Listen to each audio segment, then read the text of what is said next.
Oke, Apa hari ini kita akan kita hari ini kuliah kimia dasar ya.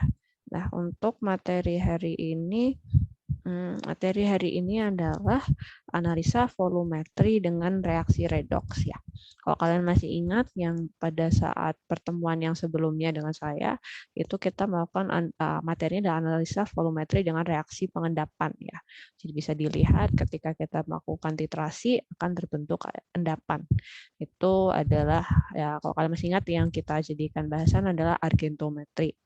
Nah, ini kalian sudah praktikum kemarin ya. Mungkin ada yang masih ingat gimana ketika melakukan titrasi itu seperti apa, kemudian prinsipnya bagaimana. Nah, hari ini kita kembali belajar materinya. Ya, kemarin kan sudah dapat prakteknya, sudah tahu ininya. Nah, sekarang hari ini yang kita pelajari adalah volumetri yang menggunakan reaksi reduksi dan oksidasi atau reaksi redoks ya. Oke. Kita mulai ya. Nah, untuk menyegarkan kembali, mungkin kalian juga sudah pernah mendapatkannya waktu SMA ya, yang namanya reaksi redoks pada waktu pelajaran kimia dulu ya.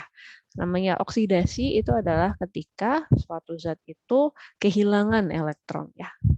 Jadi zat adanya kan dalam suatu zat itu pasti ada elektron, ada mungkin kalian masih ingat ada proton, neutron dalam atomnya itu. Nah, elektron ini yang bermuatan negatif. Nah, ketika suatu zat itu kehilangan elektronnya, mungkin elektronnya mungkin diambil sih, tapi namanya mereka tukeran ya sama suatu zat yang lain. Nah, itu berarti terjadi reaksi oksidasi. Nah, kebalikannya oksidasi adalah reduksi. Kalau oksidasi tadi dia ada yang hilang, kalau reduksi ini dia memperoleh, dia dapat elektron. Nah, ini makanya reaksi reduksi oksidasi ini adalah satu adalah dua proses yang selalu ada bersamaan telah ya. Jika mereka selalu terjadi bersama karena ketika ada suatu zat itu kehilangan elektron, maka sudah pasti juga nanti ada yang kemudian mendapatkan elektronnya itu. Nah, itulah makanya terjadi kalau yang kehilangan itu oksidasi, kalau yang mendapatkan tambahan elektron itu adalah reduksi. Nah, oleh karena itu, reaksi reduksi oksidasi atau reaksi redoks ini disebut transfer elektron. Karena dari zat yang oksidasi ini berarti dia mengirimkan elektronnya satu itu ke zat yang lain. Nah, kemudian zat yang mendapatkan kirimannya itu berarti dia mengalami reduksi. Nah, ini kalau kalian masih ingat ya, elektron itu kan bermuatan negatif ya, sehingga akibat dari adanya reaksi reduksi oksidasi ini adalah terjadi perubahan valensi dari zat yang mengalami reaksi. Nah, seringnya adalah ketika berarti karena dia kehilangan elektron yang bermuatan negatif ya, kalau zat itu kehilangan elektron bermuatan negatif, zat itu mengalami oksidasi, berarti dia nilainya menjadi lebih positif. Sedangkan kalau yang reduksi, karena dia memperoleh elektron yang bermuatan negatif, maka nilai valensinya mengalami menjadi lebih negatif. Misalnya, ada suatu zat itu aslinya valensinya adalah misalnya +3 atau +2, kemudian dia mendapatkan elektron, berarti akan berkurang. Misalnya mendapatkan elektron 1, berarti valensinya kemudian menjadi kurang. Tadinya misalnya +3, karena dapat 1 elektron, berarti menjadi plus 2. Kebalikannya, kalau misalnya misalnya ada zat yang kehilangan elektron, berarti nilainya menjadi lebih positif. Misalnya tadinya dia adalah -1, kemudian hilang elektronnya, nah bisa menjadi 0 ya, tidak punya valensi 0. Nah, seperti itu. Nah, ini adalah kurang lebih gambaran reaksinya ya. Ada zatnya namanya adalah reduktor, kemudian zat adalah oksidator ini tadi. Kemudian ini adalah jumlah elektron ditransfer. Ini bisa dimisalkan karena tadi oksidasi itu adalah oksidatornya adalah tadi zat dan sama elektronnya, kemudian elektronnya ini kehilangan, zat oksidatornya kehilangan elektronnya dipindahkan ke reduktor di sini. Nah, ini yang kehilangan, kemudian reduktor mendapatkan ketambahan elektron ini tadi. Ya, kurang lebih nih gambaran prinsipnya secara umum saja. Nah, untuk titrasi yang menggunakan reaksi redox ini itu kurang lebih ada 4 macamnya. Misalnya yang pertama adalah permanganometri, kemudian ada cerimetri, ada yodi dan yodometri, ada bromometri dan bromatometri. Ini yang membedakan adalah pada larutannya ya di sini ya, apa yang digunakan dalam titrasinya di sini. Nah, untuk permanganometri maka menggunakan kalium permanganat. Di situ akan terjadi oksidasi dari kalium permanganat. Kemudian untuk cerimetri menggunakan cerium 4 sulfat. Kemudian yang terjadi nanti ada reaksi oksidasi dari cerium 4 sulfat itu. Sedangkan kalau yodi dan yodometri yang terjadi menggunakan yodium ya, sehingga terjadi reaksi redoks dengan yodium tersebut. Sedangkan untuk bromometri dan bromatometri, nah ini yang terjadi redoksnya dengan bromat dan kalium bromat ya. Sebenarnya gampang ingatnya siapa sih yang dipakai itu permanganometri, oh berarti pakai permanganat. Cerimetri menggunakan cerium sulfat, sama kayak yang kalian mungkin sudah kalau kalian masih ingat ya, yang sudah kalian pelajari. Asidimetri, oh berarti pakai larutan asam. Alkalimetri, oh berarti pakai larutan basa. Terus argentometri, oh berarti pakai argentum ya. Prinsipnya sama semuanya di situ. Oke, kita ke yang pertama ya. Pertama adalah permanganometri. Permanganometri di sini adalah penetapan kadar zat berdasarkan reaksi reduksi dan oksidasi dengan KM-4 ya. Ini ada kalium permanganat tadi. Nah, kalium permanganat ini adalah suatu oksidator yang kuat. Karena dia oksidator yang kuat, maka reaksi dapat berjalan sangat cepat. Nah, yang perlu diingat dalam melakukan permanganometri adalah ini harus dalam suasana yang asam.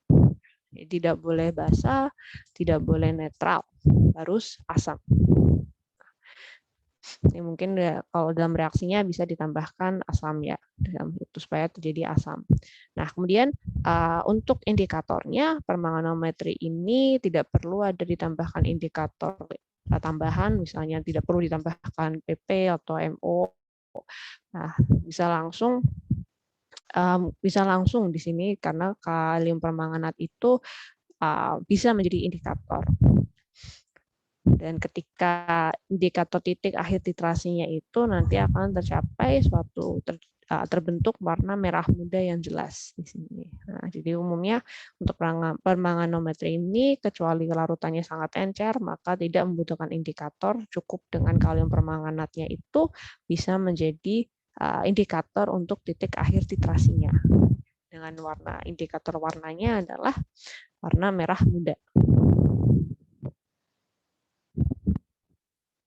Nah, ini adalah untuk reaksinya, reaksi yang terjadi dalam permanganometri. Ini perlu diingat, ini terjadi dalam suasana asam ya, karena ini dalam suasana asam, maka kita bisa lihat asam yang ditambahkan sini adalah asam sulfat, H2SO4 di sini.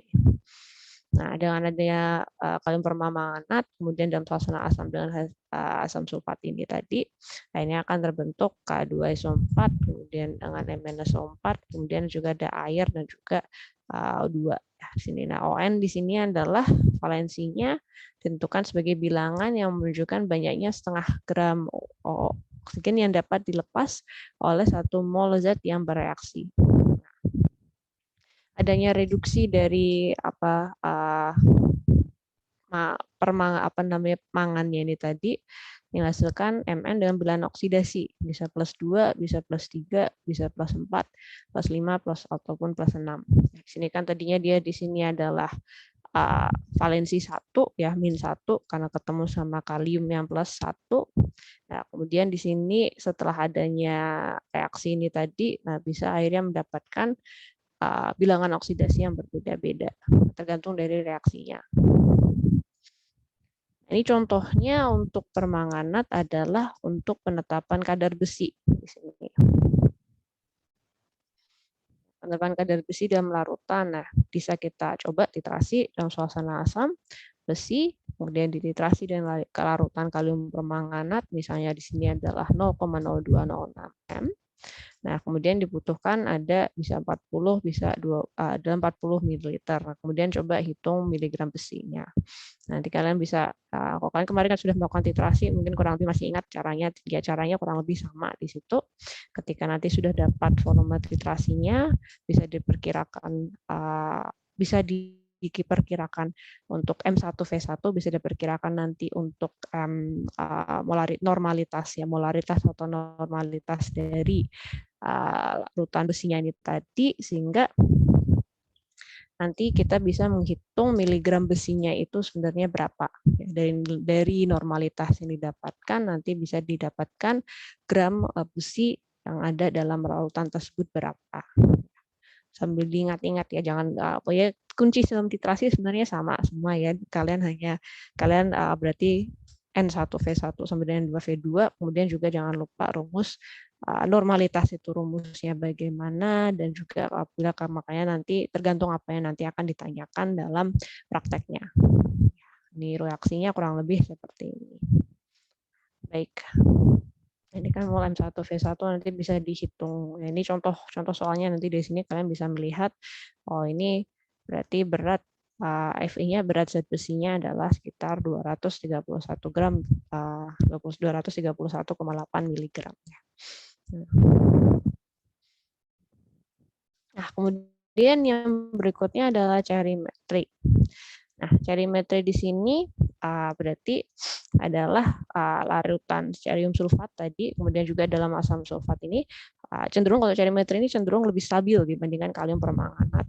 Nah, untuk tadi reduksinya atau cerium ini kan awalnya adalah valensi 4 ya, kemudian hanya akan menghasilkan yang valensinya 3. Jadi setelah dari hasil titrasinya ini tadi akan terjadi reduksi, di mana cerium 4 ini akan menghasilkan cerium 3.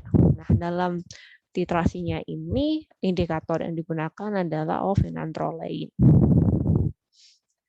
Nah, ada beberapa kelebihan dalam menggunakan cerimetri ini dibandingkan oleh permanganometri. Yang pertama itu adalah larutannya yang lebih stabil ya, karena di sini asal ditambah adalah asam sulfat, karena tujuannya adalah untuk mencegah hidrolisis dan pengendapan dari garam basa. Nah, kemudian ion cerium 3 ini tidak berwarna, sehingga tidak akan menghalangi pengamatan indikator pada titik ekuivalen. Juga reduksi cerium 4 ini dibanding ketika menjadi cerium 3 juga tidak menghasilkan hasil sampingan yang bisa nanti membingungkan dari ketika kita melakukan titrasi. Nah, kemudian garam cerium 4 juga tidak mengoksidasi ion klorida, sehingga garam besi dapat dianalisis meskipun berada bersama klorida. Ya, karena kalau misalnya kita memiliki suatu bahan yang mau kita analisis ya, contoh di sini adalah garam besi, adalah kita tidak menutup kemungkinan bahwa sebenarnya bahan itu pun juga sudah ada campuran dari bahan-bahan lainnya ya. Mungkin ada potensi entah kontaminasi atau mungkin memang dia bahannya tidak murni seperti itu. Nah, apabila dalam bahan yang tidak murni ini ternyata ada ion klorida, maka adanya garam ketika kita menggunakan cerimetri ini akan lebih aman ya, tidak, karena klorida tersebut tidak akan mempengaruhi proses titrasinya ini, sehingga hitungannya pun juga tidak terdampak. Beda kalau yang permanganometri masih ada potensi interaksi tersebut yang bisa akhirnya bukan merusak sih, tapi bisa akhirnya akan buat nanti bingung untuk dalam penentuan titrasinya. Nah, untuk di sini juga karena tadi kalau kalian masih ingat tadi, kita lihat lagi untuk permanganat ini tadi potensi valensi reduksinya ini bisa menghasilkan ion Mn dengan nilai oksidasi yang berbeda-beda, sedangkan kalau untuk cerimetri ini hanya satu ya, perubahan valensinya sangat sederhana makanya. Nah, itu adalah tadinya valensi 4, kemudian setelah mendapatkan elektron, ya kembali tadi elektron untuk bermuatan negatif, sehingga kalau yang tadinya positif 4, misalnya dapat ketambahan elektron 1, berarti terkurangi 1, minus 1 di situ. Menjadi cerium yang bervalensi 3 di sini. Tadi 4 dapat elektron 1, akhirnya menjadi cerium bervalensi 3. Nah, selain itu juga kelebihan lainnya adalah semua zat yang dapat kita hitung kadarnya tadi dengan kalium permanganat, nah ini dapat ditetapkan dengan cerimetri, ya, cerium sulfat. Ini adalah kelebihan tadi dari cerimetri dibandingkan permanganometri. Nah, ini untuk contohnya tadi adalah penetapan kadar besi sulfat di sini ya.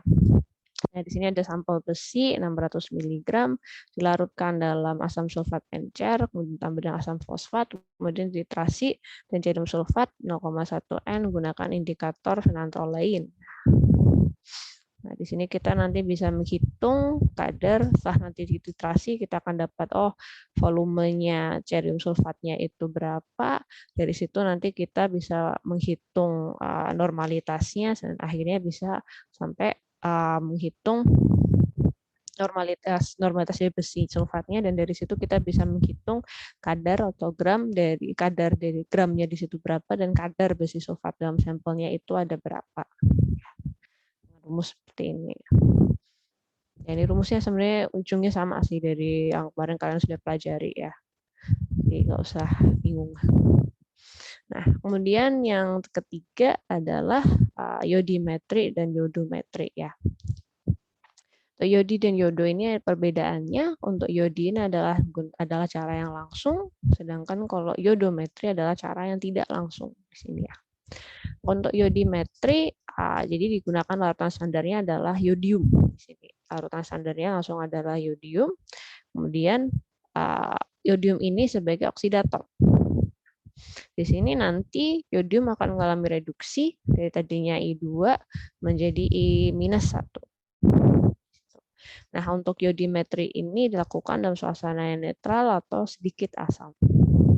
Nah, bedanya sama kalau yodometri ini cara tidak langsung. Jadi di sini analit direaksikan dengan ion iodida berlebih. Dan biasanya menggunakan Ki, kalium iodida. Nah, kemudian sisa yodiumnya itulah yang kemudian dititrasi di larutan standar tiosulfat. Nah, kebalikannya kalau di sini kalau tadi di yodimetri yodium mengalami reduksi, di yodometri yodium mengalami oksidasi. Tadinya adalah ion yodium -1 akhirnya menjadi I2 di sini ya. Nah, ini kuncinya yang perlu kalian tahu di sini sebenarnya, kalau yodi tadi bahannya langsung direaksikan dengan langsung dititrasi dengan larutan standar yodium. Ya, kalau yodometri tadi sampelnya itu kita reaksikan dengan yodium, kemudian nanti kelebihan yodiumnya itulah yang kita titrasi dengan larutan standar tiosulfat. Nih, bedanya kurang lebih utamanya adalah di situ ya, dan juga ya ini ya, kalau yodimetri berarti yodiumnya mengalami reduksi, kalau yodometri yodium mengalami oksidasi. Ya, gampang ingatnya sebenarnya kalau yodo, oke, itu berarti oksidasi. Kurang lebih seperti itu. Nah, ini contohnya adalah penetapan kadar tembaga. Ya, sebanyak 1,5 gram logam tembaga, kemudian ditambah HNO3, ya, dipanaskan hingga larut, tambahkan 20 ml air, panaskan hingga uap kuning hilang, encerkan menjadi 100 ml dengan air, pipet, ditambahkan NH4OH, amino hidroksida, sampai terjadi warna biru tua. Kemudian ditambahkan C3COH sama asetat dan juga kalium iodida. Setelah itu dititrasi dengan larutan natiosulfat. Kemudian menggunakan indikator amilum. Ini kayaknya kemarin kalian sudah lakukan ini ya kalau dalam praktikum. Nah, kemudian sudah melakukan yodometri ini dalam praktikum, nanti habis itu dicari, bisa setelah kita titrasi, kita bisa dapatkan volume natiosulfatnya, kita bisa temukan normalitasnya, dan sampai kita juga bisa menentukan kadar dari sampelnya tersebut, tembaganya itu sebenarnya berapa. Ya, bisa ditemukan persentasenya, dalam kadarnya dalam bentuk persentase. Baik, yang terakhir adalah bromometri. dan bromatometri. Mirip-mirip sama tadi iodometri dan iodimetri ya. Kalau bromatometri adalah cara yang langsung, kalau bromometri adalah cara yang tidak langsung ya. Kalau bromatometri karena dia cara langsung, maka langsung diliterasi dengan larutan standar adalah KBRO3 atau kalium bromat di sini. Nah, kemudian titik akhir titrasi akan terjadi ketika nanti ada pembebasan dari BR2. BR2 ini lepas, nah nanti yang terjadi adalah terbentuk larutan yang kuning pucat di sini. Nah, mungkin kalau kuning pucat itu kan kurang jelas ya. Nah, ini makanya akan mungkin lebih jelas, lebih mudah untuk kita akhirnya ini ternyata sudah mencapai titik akhir titrasi ketika kita menambahkan indikator berupa metil merah atau metil jingga ya, MM atau MO ya, metil orange. Nah, ini menjadi lebih sensitif. Nah, dari situ kita bisa melihat perubahan warna yang terjadi, tadinya dia merah menjadi kuning. Nah, ini kalau dikasih indikator ini kan lebih jelas ya untuk dari merah menjadi kuning dibandingkan kalau tadinya dia masih bening kemudian menjadi kuning pucat itu kan masih mungkin kita menjadi kurang mantep ya di situ ya. Kayak contohnya kemarin juga waktu kalian praktikum, juga ini sudah dengan indikator ini sudah merah atau belum ya? Kayaknya tulisannya harusnya warnanya merah atau merah muda. Ini kok makanya masih agak masih belum merah muda banget, belum merah banget. Padahal sebenarnya ketika sudah mulai terjadi perubahan warna itu berarti sudah tercapai titik akhir titrasinya. Oke. Nah, sedangkan di sini untuk bromometri ada cara yang tidak langsung, hampir sama dengan tadi yang iodometri ya. Jadi pertama sampel direaksikan dulu dengan bromat berlebih, entah itu dari KBRO3 atau KBr. Kemudian kelebihan dari bromatnya itu direaksikan dengan kalium iodida sehingga dihasilkan adalah I2. Kemudian sisanya itu dititrasi dengan tadi larutan standar tiosulfat. Perubahan warna yang terjadi tadinya biru, akhirnya kemudian warna birunya hilang atau luntur. Ya, ini mungkin step by step-nya agak lebih banyak ya dibandingkan yang bromatometri. Direaksikan dulu, kemudian kelebihan bromatnya direaksikan dengan KI. Nah, udah sisa KI-nya dititrasi dengan larutan standar tiosulfat di sini ya. Walaupun mungkin lebih banyak, tapi paling nggak dari sini malah mungkin hasilnya juga lebih mantap ya. Perubahan warnanya tadinya biru menjadi warna birunya hilang atau luntur. Nah, ini adalah contohnya yang digunakan untuk bromatometri ini tadi adalah untuk penetapan kadar asam askorbat. Asam askorbat, kalau kalian belum tahu itu sebenarnya juga adalah nama lain di vitamin C ya. Nah, di sini yang kita lakukan sampel kita timbang, dilarutkan. Mungkin kalian masih ingat dilarutkannya pakai lab ukur ya. Situ kemudian tambahkan kalium bromat sama HCl pekat, disimpan di tempat gelap, kemudian tambahkan KI, cocok, tambahkan kloroform, titrasi. Nah, kemudian titrasi dengan amilum, ya. Kemudian nanti dari situ kita bisa menghitung kadar dari nasalisiratnya. Ya, kurang lebih itu materi hari ini. Emang enggak ya ini hanya secara prinsip saja sih, jadi memang tidak banyak di sini ya. Baik, apakah ada yang ingin ditanyakan? Silahkan. Maaf, Ibu izin bertanya. Silahkan, boleh sebutkan nama dan NIM. Nama saya Wiliana Agustina, NIM 004. Oke, 004. Oke, silakan Mbak Wiliana. Tadi dalam titrasi permanganometri itu kenapa harus dilakukan dalam suasana asam ya, Bu? Terima kasih. Baik, terima kasih. Balik Tanjung.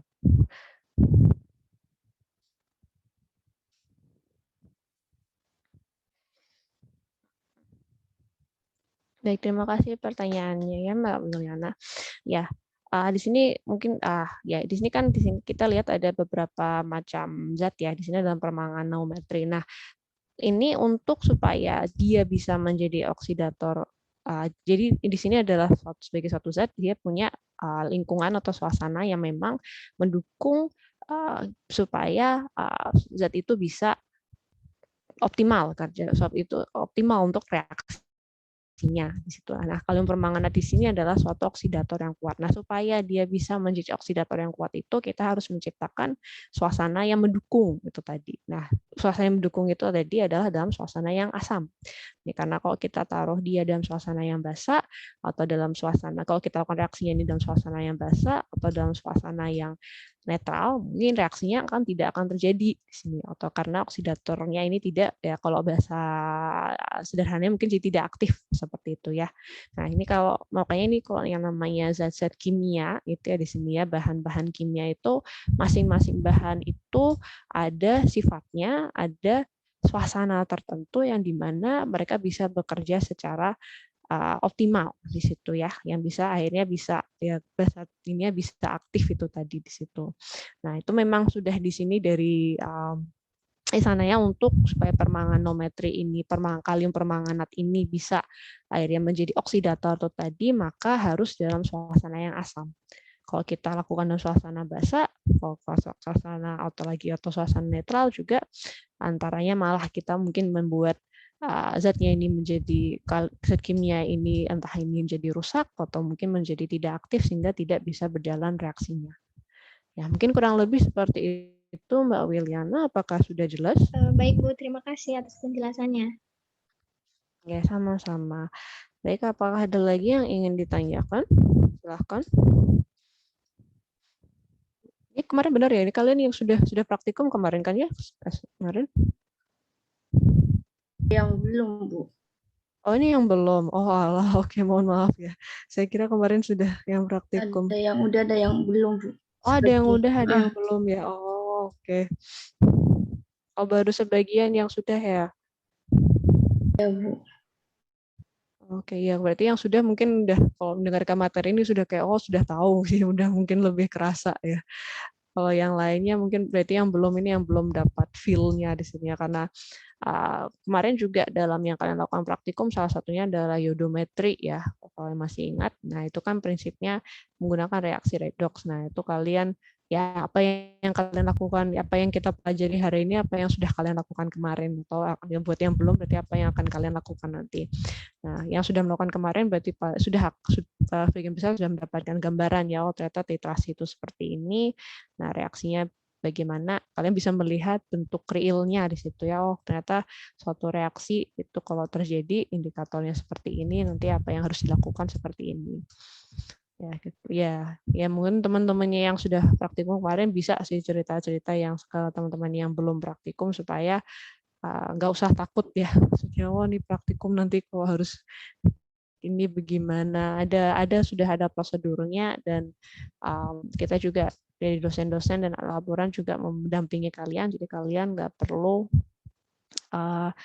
ada kekhawatiran atau ketakutan dalam melakukan praktikum ini. Dan juga usah mikir kayak ini kok susah kayaknya dari kemarin dijelasin apa sih ini, ada penetapan kadar, ada hitungannya, ada pengendapan, ada ini redox itu ya. Itu kan secara prinsip, secara teorinya adalah yang terjadi ketika kalian mencampur-campurkan berbagai macam bahan itu adalah seperti ini yang kita dapatkan secara teori ya. Tapi kalau dalam prakteknya nanti kalian akan lihat sebenarnya nggak semenakutkan atau nggak sesusah yang terdapatkan dari teori ya, kurang lebih seperti itu ya. Mungkin ada yang lain yang ingin ditanyakan, silakan.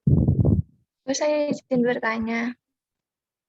Boleh, silakan, bisa sebutkan nama Ya, dan NIM. Ayo kita Sari NIM 182. Oke, Kemarin silakan, pas Bayu. praktikum itu kenapa kita nggak melakukan praktikum permanganometri ya Bu? Kan dari ada 6 praktikum kita cuma melakukan 4. 2 enggak. Itu kenapa ya Ibu? Terima kasih. Ya, terima kasih kembali atas pertanyaannya Mbak Ayu ya. Memang secara sebenarnya dari kampus pun kami juga secara kami kan punya ada gambaran ideal ya, maksudnya kayak ya kami pengennya kalian melakukan berbagai macam praktikum ya.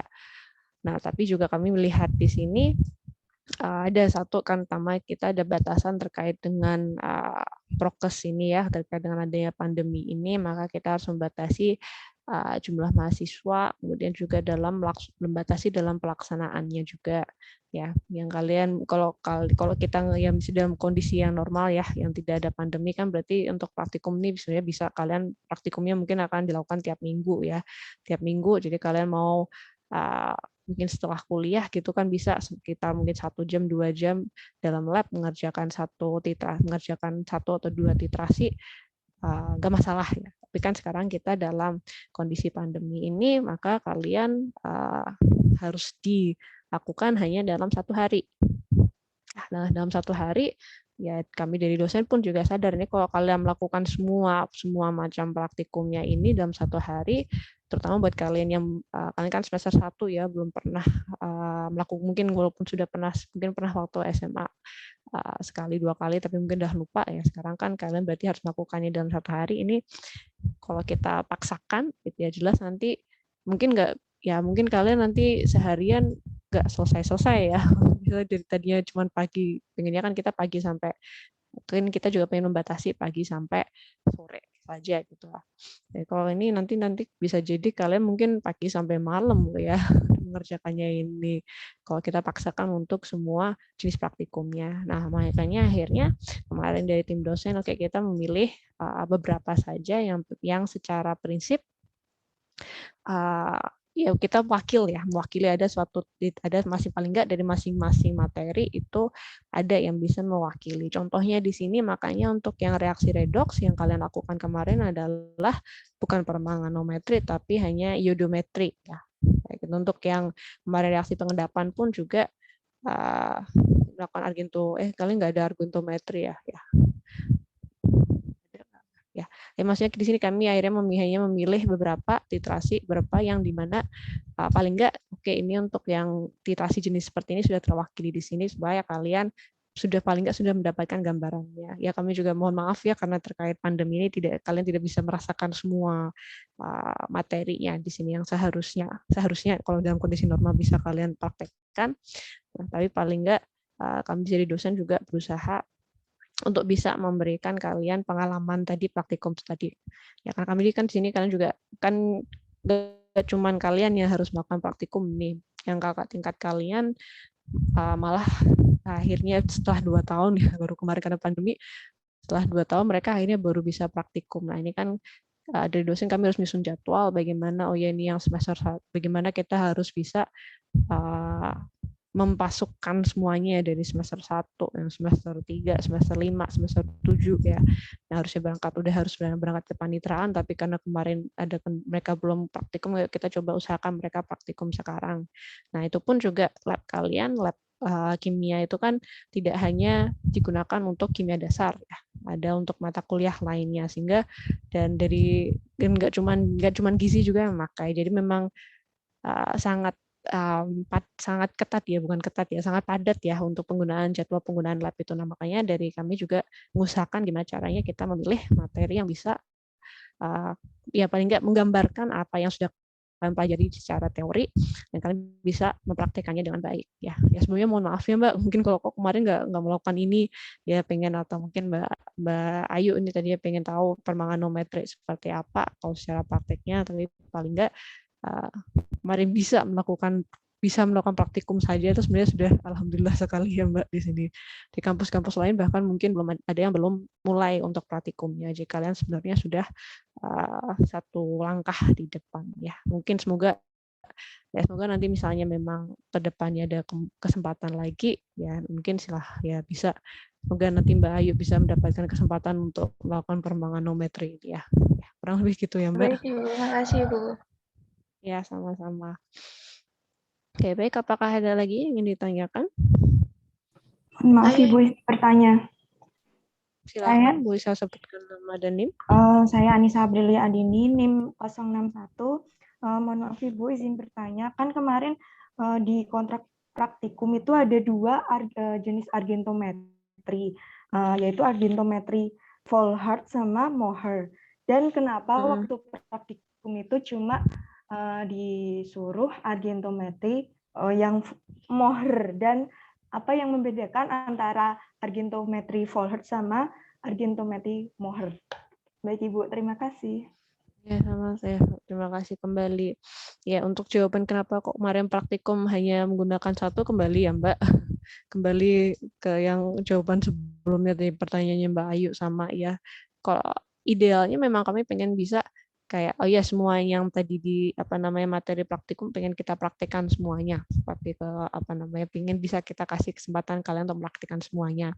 Cuman ya itu kembali batasan tempat, batasan waktu, dan juga dengan batasan kita harus pastikan kan kalian berada di ruangan itu berapa lama kan, itu berapa lama karena kita punya prokes itu juga. Nah akhirnya kami hanya bisa ya memilih paling enggak mana materi-materi yang bisa mewakili apa yang menjadi dari apa yang sudah diajarkan secara teori. Ya. Kemudian untuk apa sih perbedaan Vorhat sama Mohr? Ya kemarin kan sudah sudah di dalam materi ya. Mungkin kalau kalian lupa saya coba buka lagi ya. Yang membedakan Vorhat dan Mohr. Nah terkait kenapa yang di kampus kita hanya pilih satu, yaitu kan dari kampus juga kami melihat ketersediaan dari bahan juga ya. Kalau kalian mungkin bahan kimia ini kan bukan sesuatu yang juga sebenarnya mudah didapatkan, ya nggak bisa kayak ya kalau beda sama kalau kalian misalnya praktikum kuliner misalnya atau yang teknologi pangan itu kan cenderung lebih mudah ya kalian mencari bahan makanan di supermarket, di pasar, di mana itu di mana-mana mudah ya. Sedangkan bahan kimia, nah toko bahan kimia itu juga toko bahan kimia itu juga terbatas, dan untuk pemesanan bahan kimia pun itu juga melalui proses yang tidak sesimpel atau tidak semudah dalam memesan bahan makanan di situ ya. Nah makanya kami kemarin juga melihat ketersediaan bahannya. Ini berarti yang mungkin dari ketersediaan bahan yang kita lakukan yang ada di sini, berarti yang mungkin kita bisa lakukan antaranya adalah praktikum mungkin materi A, B, C, D, E, F, G. Ya, kemarin kan kalian sudah melakukan beberapa acidimetri, alkalimetri, iodometri, kintometri ya. Ya itu seperti itu. Jadi saya yang ingin saya sampaikan sebenarnya adalah kalian ketahuilah bahwa sebenarnya dari dosen-dosen pun kami tuh benar-benar mengusahakan sebaik mungkin supaya kalian tuh bisa paling nggak mendapatkan praktikum ini tadi, bisa benar-benar mengusahakan praktikum. Kalau kalian tahu yang angkatan atas kalian itu sudah beberapa kali yang kayak sudah dijadwalkan akan dilakukan praktikum kemudian batal karena kayak kemarin PPKM, kemudian ada juga sempat ada tenaga di kampus yang juga terkena COVID ya, itu sudah berkali-kali ya mereka kayak tertolak untuk tidak bisa melaksanakan praktikum itu tadi.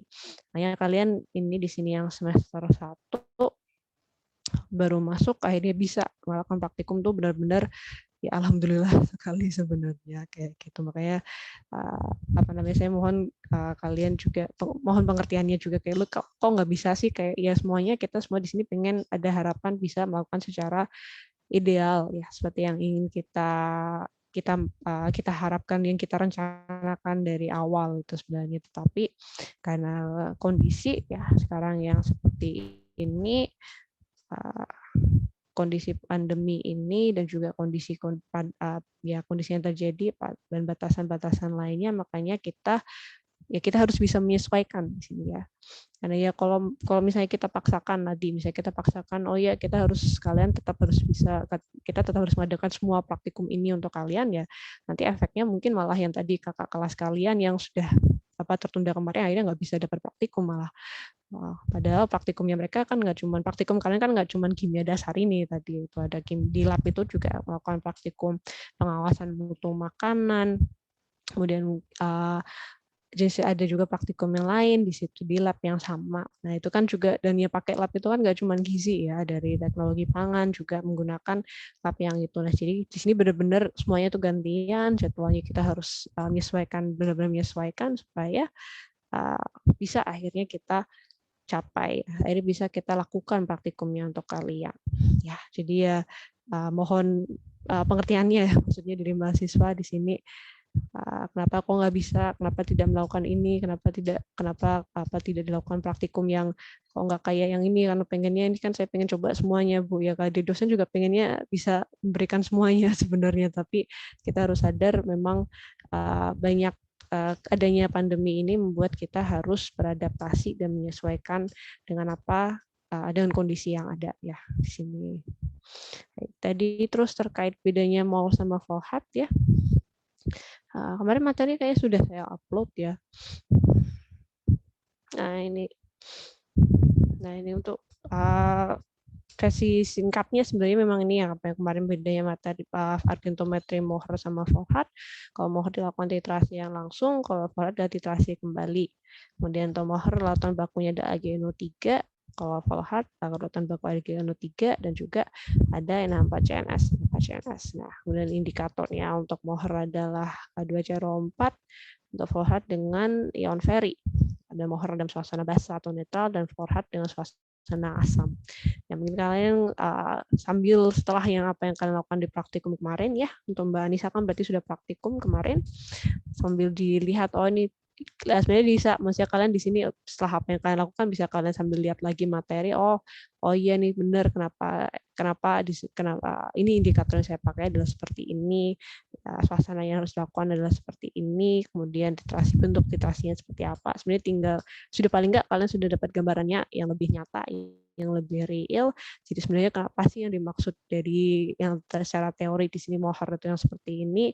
Nah, kemudian bisa membayangkan untuk yang Volhat seperti apa. Ya, mungkin begitu Mbak Anissa. Baik Ibu, terima kasih. Ya, sama-sama. Ya saya di sini ya kembali mohon maaf juga ya, maksudnya kalian mungkin di sini sudah banyak yang kayak saya pengennya bisa praktikum yang ini Bu, ini kok kemarin enggak gitu ya. Tapi mohon ya kami dari pihak kampus juga mohon pengertiannya kalian. Ya semuanya sih pengennya ideal ya. Cuman ya kembali karena kondisi kita sekarang tidak dalam kondisi yang ideal sayangnya dengan pandemi, makanya ya kita mengusahakan yang terbaik untuk kalian. Ya mohon paling enggak kalian ketahui itu ya. Oke. Baik, apakah ada yang ingin ditanyakan lagi sebelum ditutup ya? Saya ingin bertanya, Bu. Boleh, silakan bisa sebutkan nama dan NIM. Nama Ulia NIM 114. Mbak Ulia 114. Oke, silakan Mbak Ulia. Ini kan yang iodimetri itu kan cara langsung, yang iodo itu cara tidak langsung. Berarti yang permanganometri itu juga termasuk cara langsung ya, Bu? Ya, yang permanganometri adalah cara langsung karena di situ langsung sampel direaksikan dengan kalium permanganat ya, dan tidak yang kalian titrasikan adalah yang dalam masuk titrasinya kan adalah langsung kalium permanganatnya di situ, bukan mereaksi secara terpisah baru kemudian melakukan titrasi ya, makanya disebut cara langsung. Yang membedakan tadi cara tidak langsung adalah sampel direaksikan terlebih dahulu, nah baru dari hasil reaksi lebih dahulu tadi campuran yang lebih dahulu dilakukan ini baru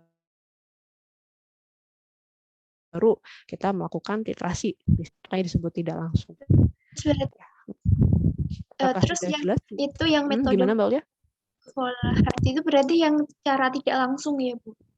Iya, kurang lebih yang Volhat ini adalah cara tidak langsung termasuknya. Baik Bu, terima kasih. Ya. Ya, kalau kalian lihat sebenarnya di materi, oke saya tadi belum stop share.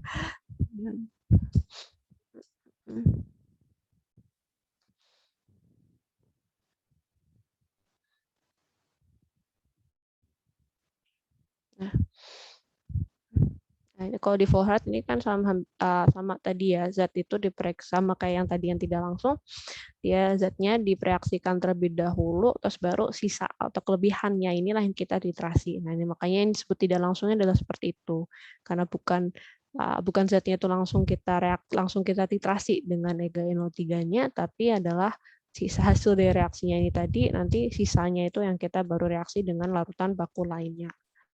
Ya. Mungkin kurang lebih seperti itu ya, Mbak Ulia. Apakah sudah jelas? Sudah. Oke, baik, terima kasih. Baik, kalau sudah jelas ya, semoga saya harap kalau misalnya memang masih ada pertanyaan silakan nanti bisa tanyakan terpisah ya, ini karena sudah ini maka ini kalau sudah ini saya akan tutup ya pertemuan kuliah hari ini. Terima kasih atas perhatiannya dan partisipasi aktifnya. Semoga yang tadi mungkin belum praktikum jadi lebih semangat untuk nanti praktikum, kemudian yang semoga yang tadi kemarin sudah praktikum juga menjadi lebih jelas ya, bukan ya sebenarnya menjadi lebih jelas dan kalian sudah mendapatkan sudah ada gambaran lebih untuk bisa mengkaitkan antara apa yang kalian pelajari secara teori dengan apa yang kalian lakukan di praktikum ya. Saya mohon maaf apabila ada salah kata. Saya tutup. Wassalamualaikum warahmatullahi wabarakatuh. Waalaikumsalam warahmatullahi wabarakatuh. Terima kasih, Bu. Terima kasih teman-teman semuanya. Saya izin